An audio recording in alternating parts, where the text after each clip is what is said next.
শিক্ষা জাতির মেরুদণ্ড, শিক্ষা জাতির আলো। শিক্ষা ছাড়া কোনো জাতি হয় না কবু ভালো। শিক্ষা জাতির আলো, শিক্ষা জাতির। শিক্ষকদের বলা হয় জাতির গড়ার কারিগর, শিক্ষাকে বলা হয় জাতির শিক্ষক মন্ডলী। স্বাধীনতার 54 বছর পার করে 55 দরজে আমরা নক করছি তখন এই 55 বছরেও বাংলাদেশে কোনো জাতীয় শিক্ষানীতি হয়নি। বিভিন্ন সময় সরকার আসে, তাদের সুবিধা মতো করে একটা কিছু দাঁড় করায়, তার ভিত্তিতে একটা কারিকুলাম হয়, একটা সিলেবাস তৈরি হয়। আমাদের ছাত্ররা সেগুলো পড়তে গিলতে বাধ্য হয়, আমরা ওগুলো উপস্থাপন করতে বাধ্য হই। নিজেরা কি দিচ্ছে আমরা নিজেও জানি না, ছাত্ররা কি নিচ্ছে তাও আমরা জানি না।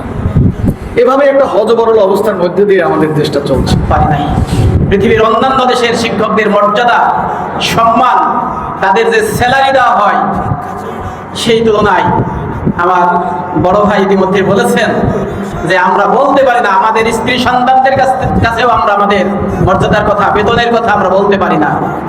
এর মধ্যে দিয়েও আমরা সেই দায়িত্ব যথাযথভাবে পালন করে যাচ্ছি। আমি কে, আমার পরিচয় কি?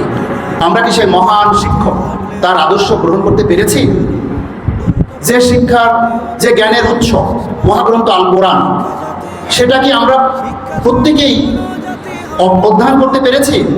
আমরা আমাদের ন্যায্য দাবি প্রতিষ্ঠার জন্য 24-এর গণ আন্দোলনে, স্বৈরাচার বিরোধী যে আন্দোলন হয়েছিল, সেখানে মূল বিষয় ছিল যে আমরা বৈষম্য থেকে রক্ষা পেতে চাই, নাজাত পেতে চাই, মুক্তি পেতে চাই।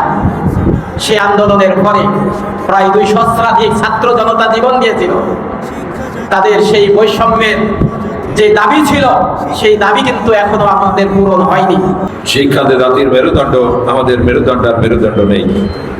জাতি গড়বে তাদের নৈতিকতা যে পর্যায়ে নিয়ে যাওয়া হয়েছে, এটা কখনোই একটা দেশপ্রেমিক শক্তি এটা করতে পারে না। তাদের মধ্যে দেশপ্রেম আছে, যারা দেশকে ভালোবাসে, তারা কখনোই এই জাতিকে ওই জায়গায় নামাতে পারে না, ঠিক না?